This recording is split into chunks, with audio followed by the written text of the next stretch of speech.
Hello everyone, enjoy these relaxing moments while you watch. It was almost 6 p.m. when Bree left the school. The city was quiet, with only the occasional sound of cars breaking the silence. She adjusted the strap of her bag on her shoulder, feeling the weight of a long day, and began walking back to her apartment. It was a route she enjoyed walking, a way to unwind and reflect on the journey that had brought her here. Bree was a 27-year-old elementary school teacher, but she had already achieved many accomplishments in her career. Since childhood, she had dreamed of becoming a teacher. Her father, Eli, always encouraged her, even though they faced many hardships. Eli had passed away 11 years ago from an illness that couldn't be treated in time. Losing her father was a huge shock, but it also motivated her to study hard and become a great teacher, able to impart meaningful lessons to future generations. As she walked, Bree fondly remembered her father, Eli, and the dream he had helped nurture. It was these memories that made her notice a small figure sitting by the roadside. She moved closer and saw a boy, about 6 years old, seemingly passed out, his hands clutching his stomach as if he were very hungry. Instinctively, she rushed over, shaking him gently and repeatedly calling out to him. "Little boy, what's wrong?" "Hey, wake up," she asked urgently. "Faustino, so hungry, sister." The boy managed to say a few words before passing out again. Bree knew she had to act fast. "I'm going to take you to the store across the street to get you something to eat right now, Faustino." Bree did her best to carry the boy on her back to the food shop. She hurriedly got him some water, washed his face to help him regain consciousness, and ordered food for him. After eating and drinking his fill, Faustino began to feel better, repeatedly thanking Bree. Since he was only 6, Bree could tell that Faustino didn't fully understand many of her questions. He only remembered his father's name. Bree thought that maybe the boy had gotten lost while out with his dad. Since it was already dark, Bree decided to take Faustino home with her. Once home, she gave him a bath, made him some delicious snacks, and sat down to chat with him. Knowing how much Faustino missed his father, she comforted and soothed him as much as she could. As night fell, Bree sang Faustino a lullaby with gentle words, and eventually, the boy drifted off to sleep. Sunlight streamed through the window as a new day began. It was Wednesday, and Bree still had to go to school to teach. Suddenly, she remembered, what about Faustino? With no other choice, Bree had to bring Faustino to school with her. She woke up earlier than usual to prepare breakfast and clothes for the boy. The school was only a few blocks away, but the journey felt endless to Bree, knowing it would be quite a hassle to bring a child to work. Mrs. Maria, the school supervisor, wouldn't let it slide. When they arrived at school, Bree led Faustino to the teacher's lounge. While waiting for her lesson to begin, she tried to calm the boy by telling him stories from her childhood and her dream of becoming a teacher. The school bell rang, it was time for her class to start. Bree had no choice. She couldn't leave Faustino alone in the teacher's lounge, she feared he might run off and get lost again. As a teacher, Bree knew it wasn't allowed to bring a child without the proper paperwork and payments from their parents. But she decided to do it anyway, hoping that Mrs. Maria wasn't around today. "We'll learn together, Faustino. I'm sure you'll like it," she said, trying to reassure the boy. The class went by quickly and smoothly. Bree chose a fun teaching method so that Faustino wouldn't be scared and could easily blend in with the other kids. The class was a success. Thanks to the friendly classmates, Faustino finally smiled, clearly enjoying himself. However, Bree knew Faustino's situation was complicated. He hadn't paid any fees or gone through the necessary enrollment process, so he couldn't keep coming to school. "Faustino, I need to take you home now." "You can't stay at school," she explained. "But I need to go home. My dad is probably worried," Faustino said, tears rolling down his cheeks. "We'll figure this out together, okay?" Bree replied. Back at her apartment, Bree tried to find out more about Faustino's home or any contact information, but since he was still very young, he couldn't remember any useful details. "Don't worry, Faustino. We'll rest for now, and tomorrow we'll sort everything out," she said, tucking him in on the sofa. While Faustino slept, Bree sat in her armchair, feeling exhausted. Her thoughts were a whirlwind of worry for Faustino and the consequences she might face because of her actions at school. She knew she would face many challenges, but she didn't regret helping the boy. Looking at Faustino, she felt a renewed sense of determination to continue honoring her father's memory by helping those who needed her most. The sun had just risen when Bree woke up, feeling tired after only a few hours of sleep.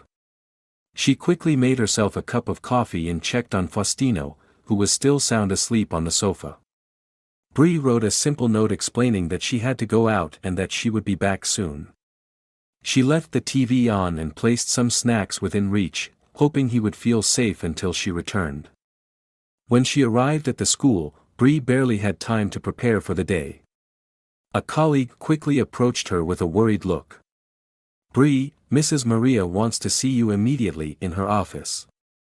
With a heavy heart, Bree made her way to the supervisor's office.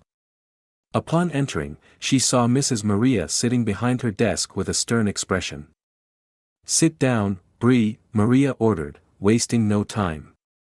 Bree complied, trying to stay calm. "I've heard some concerning rumors," Maria began in a steady voice. "They say you brought a boy into class who hasn't paid any fees or gone through the proper enrollment process." Bree took a deep breath before responding. "Yes, ma'am. The situation was urgent.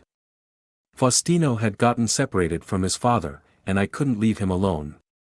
You weren't here, so I made the decision to let him attend the class." Maria sighed, rubbing her forehead with her fingers. "I understand your intentions, Bree, and I know you wanted to help. But there are protocols we must follow. Your actions, though well-meaning, have put the school in a precarious position. I can't ignore that." Bree felt a growing sense of dread in her heart. She knew Maria was right, but the thought of leaving Faustino lost again was unacceptable. "I understand, ma'am. I did what I thought was right at the time. I'm ready to accept the consequences." Maria studied her for a long moment before responding. "Bree, you're one of our best teachers, but we need to maintain order and safety in the school. You're fired." Those words hit like a crushing blow. Slowly, Bree stood up, feeling a wave of despair wash over her. Without saying another word, she left Maria's office and exited the school. Back at the apartment, Bree found Faustino still sleeping on the sofa. She let out a heavy sigh, trying to process the events of the day. She decided to turn on the TV to distract herself for a while. As she flipped through the channels, a news report caught her attention. A missing child alert was being broadcast, and a picture of Faustino appeared on the screen. Bree's heart raced. "Faustino, it must be him," she whispered, grabbing the remote and turning up the volume. The reporter described Faustino's disappearance and showed a photo of his father, Derek, desperately searching for information about his son. A contact number appeared on the screen. Without hesitation, Bree picked up her phone and dialed the number. "Hello," a man's anxious voice answered. "Hi, this is Bree. I'm with Faustino, the boy everyone is looking for." "He's safe," Bree said. There was silence on the other end for a moment before Derek spoke again, this time with a voice filled with a mixture of hope and desperation. "Where is he? Can I see him?" "Yes, of course. I'll give you the address, but please come calmly." "Faustino is a little scared," Bree responded. Derek thanked her repeatedly before hanging up. Bree turned to look at Faustino, who was still asleep, trying to calm herself down. After hanging up the phone, she glanced at him again, still sleeping soundly in the living room. She knew she needed to reassure Derek that his son was safe. Carefully, she took out her phone, snapped a picture of Faustino sleeping, and sent it along with a short message. "This is Faustino. He's safe and healthy. I'll be waiting for you at the address I gave you." The minutes seemed to drag on for Bree, each one feeling like an hour. She couldn't relax knowing Faustino's father was in a state of desperation. Then, the silence was abruptly broken by the doorbell ringing continuously. Bree walked cautiously to the door and opened it, hoping to see Derek. However, alongside Derek, there were two police officers standing with stern expressions. "Are you Bree?" one of the officers asked. "Yes, I am," Bree replied, feeling a chill run down her spine. "We need to speak with you. Can you come with us?" the other officer said as he pulled out a pair of handcuffs. Derek, with tension written all over his face, looked directly at Bree. "Where's my son?" he asked, his voice trembling. Before Bree could answer, the officers handcuffed her and began leading her out of the apartment. "Wait," Bree said, trying to explain. "Faustino is here. He's fine, I was just trying to help." The officers remained serious as they held Bree, now in handcuffs, and stepped inside the apartment. "Sir, can you show us where the boy is?" one of the officers asked Derek. Derek, still shaken, nodded and led the officers into the living room. Faustino was lying peacefully on the couch, fast asleep. Relief and confusion crossed Derek's face as he knelt beside his son, gently brushing his hair. "He's okay," Derek whispered, looking up at the officers. The officers checked on Faustino, who continued to sleep soundly. One of them turned to Bree, still in handcuffs. "Miss, it seems there's been a misunderstanding. We'll sort this out here. Can you tell us exactly what happened?" Bree exhaled a sigh of relief and began to explain the details of how she found Faustino in the park, brought him to school, and let him join her class with the other kids. Derek listened intently, and as Bree recounted the events, his expression gradually softened. He began to realize that Bree had truly acted to save his son. "I was desperate, officers," Derek said, turning to the police. "I thought he had been kidnapped, but it seems she really helped my son." The officers exchanged glances, and one finally said, "Sir, it seems the situation is clear, but we'll need to hear from the boy to make sure everything is accurate." Derek, still emotional, thanked the officers and asked everyone to sit down so the situation could be fully understood. He began, his voice still shaky, recounting how Faustino had disappeared, how he had gone out to play but never came back, and the desperation he felt when he couldn't find his son. The officers listened carefully as Derek shared the painful hours that followed, ending with Bree's call. Faustino, still groggy from sleep, woke up and joined the group. Upon seeing his father, he ran into his arms, feeling safe. In his father's embrace, Faustino said, "Daddy, Ms. Bree helped me. I fainted from hunger, and she gave me food and drink and took me to school. I had a lot of fun with the other kids in her class." One of the officers looked at Bree and then at Derek. "Sir, it seems like there was indeed a misunderstanding. Bree appears to have acted only to help your son." Derek, now much calmer, turned to Bree with gratitude in his eyes. "Bree, I don't know how to thank you. I was so desperate, thinking the worst had happened. I'm sorry I called the police," he said, emotionally. Bree smiled, though still shaken by the situation.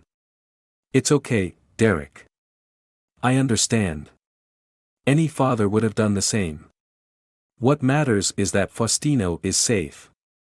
The officers wanted to fully understand the situation, so they asked for more details. "Ms. Bree, can you go over exactly what happened?" one of the officers asked. Bree nodded and began recounting the series of events. "I'm an elementary school teacher. Yesterday, after finishing my shift at school, I found Faustino on the street. He was there all alone and had fainted from hunger. I knew I had to act quickly to help him regain consciousness." The officers listened carefully, taking notes. "I brought Faustino to the school where I work. I had him sit in my own class. The school supervisor wasn't present, so I took a risk by doing that, because I was afraid if I left him in the teacher's lounge, he might get lost again," Bree explained.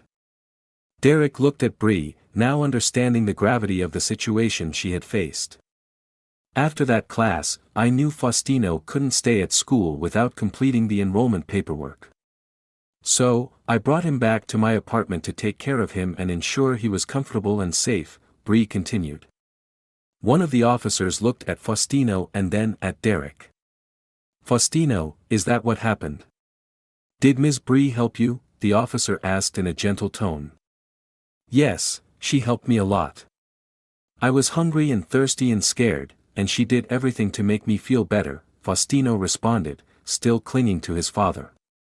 Derek, his eyes filled with gratitude, turned to the officers. She saved my son. I was desperate, thinking he had been kidnapped, but now I see she really did help him. The officers exchanged glances, and one of them finally spoke. Ms. Bree, it looks like the situation has been clarified.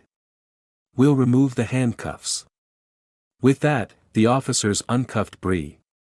She rubbed her wrists, feeling relieved, and looked at Derek.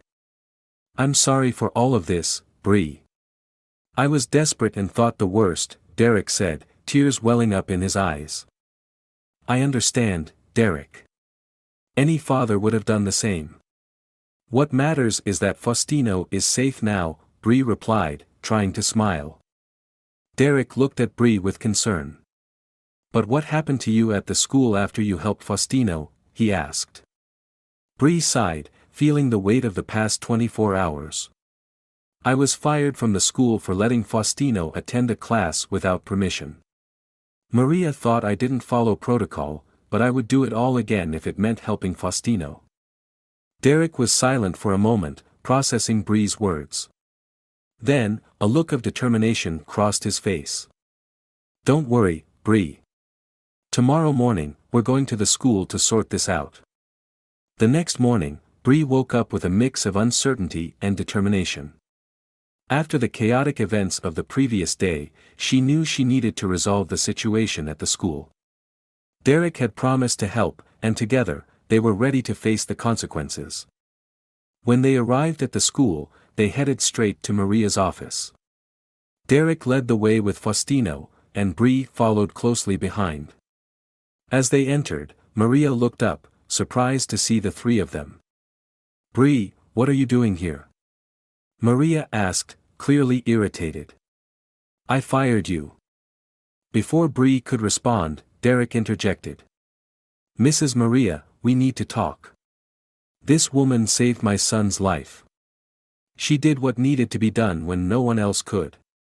Maria looked at Derek, visibly confused. Who are you? Maria asked. I'm Derek, the son of Anthony, the owner of this school, he replied confidently. Maria was visibly shocked. Bree was also stunned by this revelation. Thank you for watching the video all the way through. You are our biggest motivation to keep creating. Let us know where you're watching from so we can see how far this video has reached around the world. Don't forget to hit like if you found it interesting, and share it with your friends too. Bree doesn't deserve to be fired for doing the right thing. She acted to save my son, and I won't allow her to be punished for that, Derek continued. Maria took a deep breath, trying to stay calm. Mr. Derek, I understand your position, but there are procedures. Procedures that need to be flexible in emergencies, Derek interrupted. I'll be speaking with my father about this.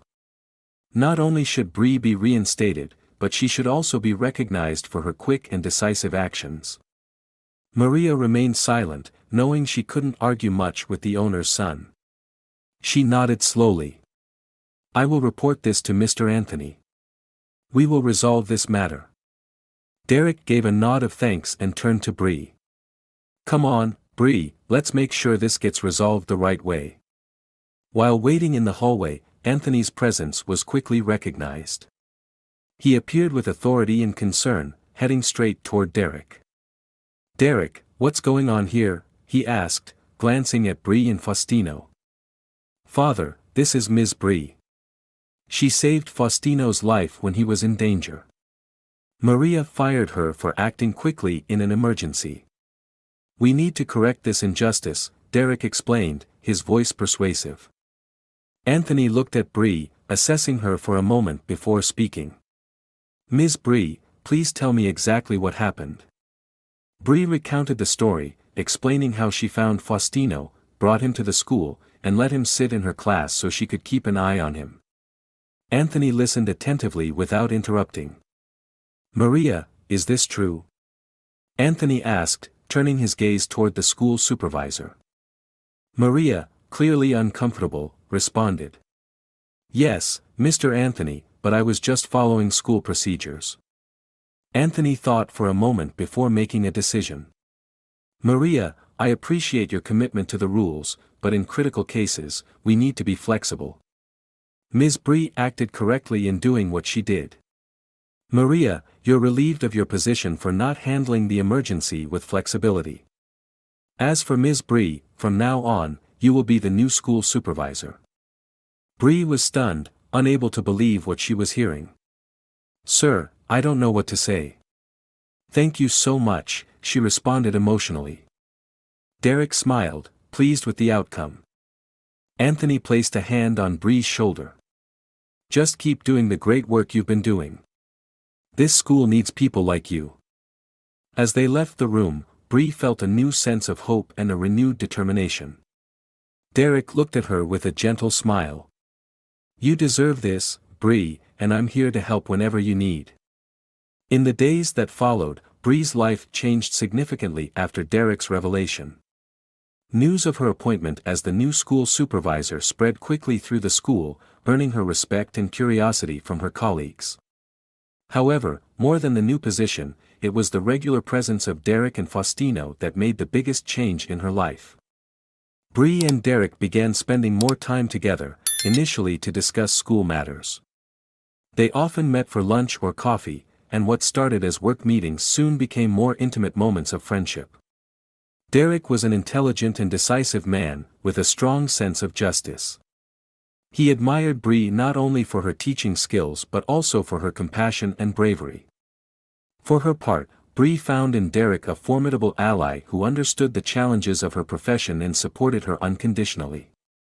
Their friendship grew deeper. Conversations about work gradually turned into discussions about life, dreams, and fears. Bree felt comfortable talking about her father, Eli, and how he had inspired her teaching career. Derek shared stories of his childhood and lessons he learned from his father, Anthony. As for Faustino, he was overjoyed by Bree's frequent presence. He loved when she visited and appreciated the little gestures she made, whether it was helping him with his homework or simply playing with him at the park. Bree had become a mother figure in Faustino's life. He felt safe and loved, and his radiant smile reflected the warmth of his surroundings. One day, while they were walking in the park, Faustino held Bree's hand as they walked together. Derek watched the scene with a smile, feeling warmth in his heart. The bond between them grew closer, feeling almost like a real family. Ms. Bree, will you come to dinner with us tonight? Faustino asked, his eyes sparkling with hope. Bree looked at Derek, and he nodded with a smile. Of course, Faustino. I'd love to, she replied, feeling genuine joy. That evening, dinner was filled with laughter and shared stories. Derek's home, which had once felt large and empty, was now full of life. Faustino beamed, and Derek couldn't contain his happiness at seeing his son so joyful. After dinner, while Faustino was drawing in the living room, Derek and Bree chatted in the kitchen. Thank you for everything, Bree. You've brought so much joy into our lives, Derek said sincerely. I'm the one who should be thanking you and Faustino for bringing so much happiness into mine, she replied with a warm smile. The emotions between Bree and Derek deepened.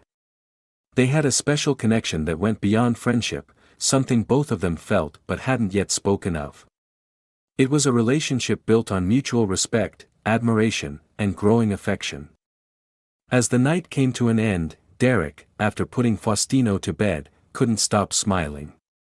He knew his life was changing for the better, and Bree had become an essential part of that change. As he turned off the lights and got ready for bed, He thought about the promising future with Bree by his side. And so, day by day, the bond between Bree, Derek, and Faustino grew stronger. It was a thread of love and friendship that promised to flourish and blossom, bringing hope and new possibilities for all of them. Time passed quickly, and the relationship between Bree and Derek became increasingly solid. The affectionate moments and the bond between the three of them made Derek realize he was ready to take the next step. Bree and Faustino's presence in his life had changed him, and he wanted that change to be permanent. One evening, during dinner, Derek decided the time had come. The dinner was cheerful, with Faustino sharing stories about his school projects, and Bree talking about her day at work. Derek felt nervous but also confident in his decision. "Bree, could we talk a bit after dinner?" Derek asked, trying to stay calm. "Of course, Derek," she replied with a smile, curious but warm. After dinner, as Faustino was busy drawing in the living room, Bree and Derek sat outside on the balcony. The night was quiet, with a gentle breeze and distant city sounds. "Bree, I want to talk about something that has been very important to me these past months," Derek began, taking her hand. "Since you came into my life and Faustino's, I've felt something I've never felt before. You and Faustino have become my family, and I don't want that to change." Bree looked at him with sparkling eyes, waiting for his next words.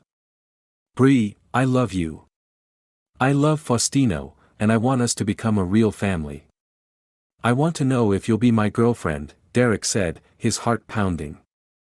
Bree, with tears rolling down her cheeks, smiled brightly. "Derek, I love you too, and there's nothing I want more than to be with you." "Of course, I'll be your girlfriend," she replied, hugging him tightly. Derek felt a wave of happiness and warmth wash over him. Hearing Bree's words, Derek felt a sense of relief. They kissed, marking the beginning of a new chapter in their lives.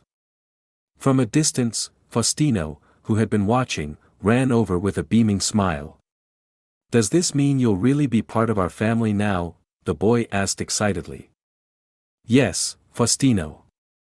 We're a real family now," Derek answered, lifting the boy up and spinning him in the air.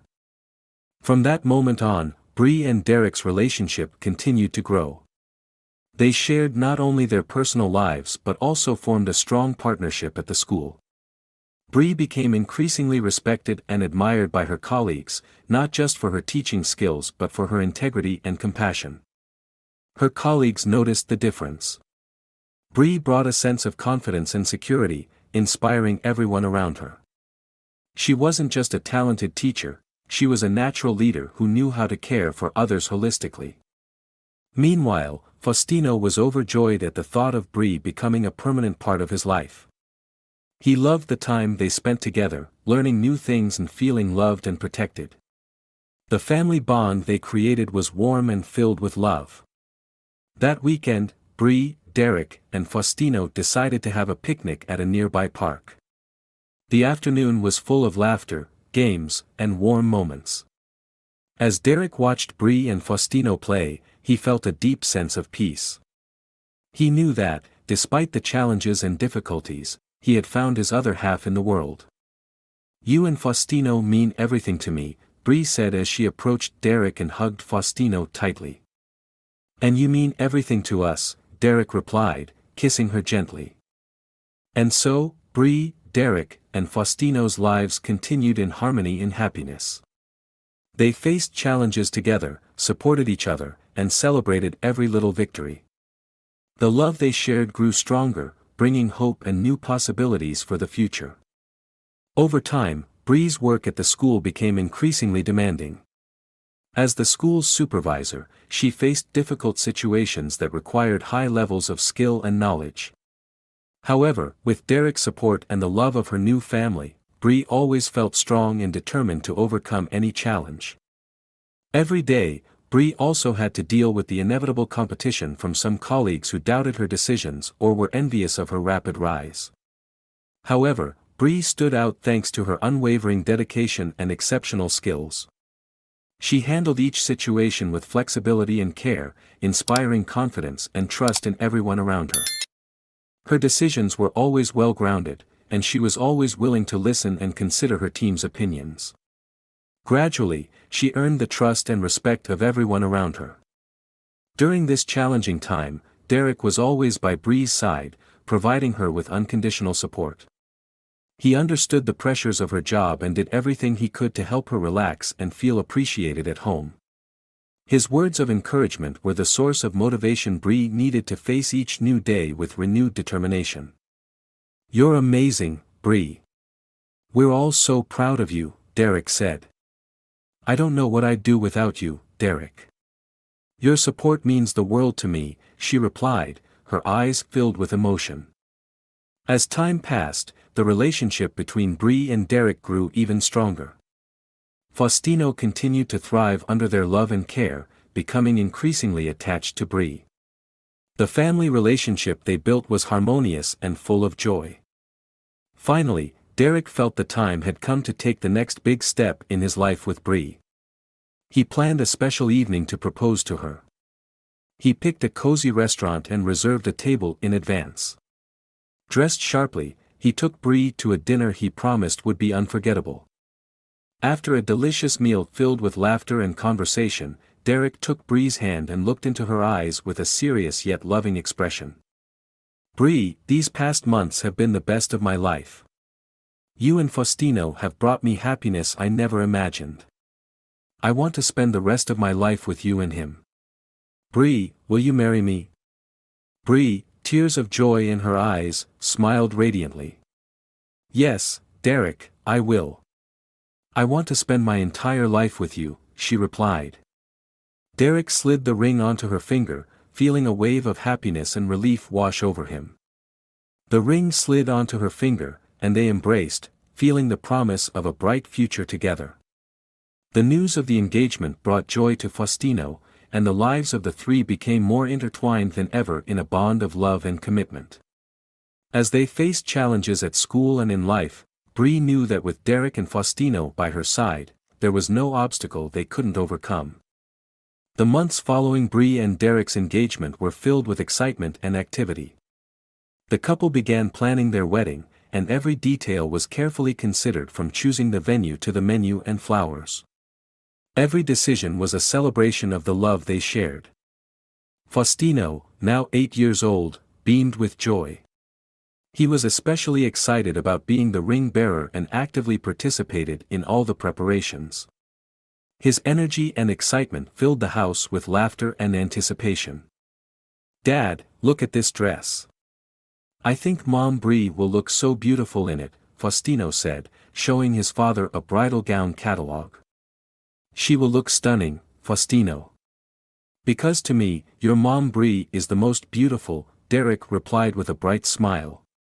Derek took care of the details of the ceremony, handling the reception arrangements. He wanted everything to be perfect for the big day and was dedicated to ensuring that every aspect was special and memorable. However, the preparations were not without challenges. There were moments of stress and tough decisions, but the unity and love of the family made them stronger. Every obstacle was overcome with patience and mutual support. "I know it can be stressful at times, but we're doing this together, and it will be a perfect day because we'll be together," Derek said, holding Bree's hand during a tense moment. "You're right, Derek. The most important thing is that we're celebrating our love and our family," Bree responded with a comforting smile. As the big day approached, the excitement grew. Friends and family eagerly awaited the celebration, and the anticipation in the air was palpable. The house was filled with joy and happiness as they prepared for the special day that would unite the three of them forever. Derek adjusted his tie, trying to calm his nerves as he imagined Bree walking toward him, feeling a wave of emotion and gratitude. When the moment finally arrived, everyone took their places. The music shifted to the wedding march, and all stood, turning to watch Bree walk into the garden, escorted by Faustino. Derek's eyes filled with tears as he saw them. Bree looked like a dream, and Faustino walked confidently beside her, full of joy. The ceremony began with the officiant's words about love, unity, and the journey Bree and Derek had taken to reach this moment. Every word was meaningful, reflecting the deep commitment they were about to make. Derek, do you take Bree to be your lawfully wedded wife, to love, honor, and protect her in joy and sorrow, in sickness and in health, for as long as you both shall live? The officiant asked. With all my heart, I do, Derek replied, his voice full of emotion and conviction. And Bree, do you take Derek to be your lawfully wedded husband, to love, honor, and support him in joy and sorrow, in sickness and in health, for as long as you both shall live? The officiant continued. With all my heart, I do, Bree replied, her voice filled with the deep love she felt. Faustino clutched the bouquet tightly, beaming with joy. As the officiant pronounced them husband and wife, Bree and Derek kissed, officially sealing their commitment in front of everyone. The guests applauded and celebrated, sharing in the joy of the moment. The reception that followed was a lively celebration of love and unity. Emotional speeches were given, highlighting Bree and Derek's journey and the importance of the family they had created. Faustino was always by their side, the picture of happiness, dancing and playing with friends and family. Bree and Derek shared their first dance as husband and wife, moving gracefully to soft music. Their eyes met, and in that moment, they knew they had found true love, a love that would last a lifetime. If you enjoyed this story, we invite you to give it a like and subscribe to our channel. Your support motivates us to keep bringing heartwarming stories almost every day. We are very grateful for your support. See you soon.